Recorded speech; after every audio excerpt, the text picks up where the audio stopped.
நண்பர்களே இன்றைக்கி ரொம்ப கடினமான நாள். ஏன்னா இன்றைக்கி நான் 1 கிலோமீட்டர் ஸ்விம்மும் 5 கிலோமீட்டர் ரன்னும் 45 மினிட்ஸும் சைக்கிளிங்கும் பண்ணலான்னு இருக்கேன். வாங்க இன்றைக்கி பண்ண போய் பார்க்கலாம். நேற்று நான் பேக் பெயின் சொல்லிட்டு தான் ஓய்வு எடுத்திருந்தேன். ஒரு 20 மினிட்ஸ் ஐஸ் கியூப் முதல்ல வச்சுட்டு மஜாவாக கறி குழம்பு சாப்பிட்டு காடியை பெட்டுட்டு எங்கே போகிறோம்னு பார்த்தீங்கன்னா ஸ்விம்மிங் ஃபூல் தான்.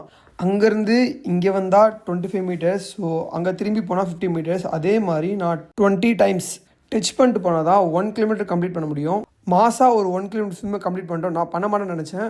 வர வழியில் மஜாவாக ஒரு லெமன் டீ போட்டு அழுக்கு துணியெல்லாம் வாஷிங் மிஷினில் போட்டு மிட்டாயை போட்டு அப்படியே ஒரு 5 கிலோமீட்டர் ரன்னு கிளம்பிட்டோம். ஃபர்ஸ்ட் 2 கிலோமீட்டர் வந்து எனக்கு ஒன்றுமே தெரியல. அதுக்கப்புறம் 3rd கிலோமீட்டர் போடும்போது லைட்டாக அப்படியே முதுலாம் லைட்டாக வலிக்க ஆரம்பிச்சது. போக போக பயங்கரமாக பெயின் ஆக ஆரம்பிச்சது. அதனால் 3 கிலோமீட்டர் ரன் ஸ்டாப் பண்ணிட்டேன், எங்கே இன்ஜுரி ஆகிட போகுதுன்ட்டு. ஆனால் நான் இன்றைக்கி 5 கிலோமீட்டர் ஓடலாம் தான் வந்தேன். பட் 3 கிலோமீட்டர் ஓடுறது மனசு கொஞ்சம் கஷ்டமாக தான் இருந்துச்சு.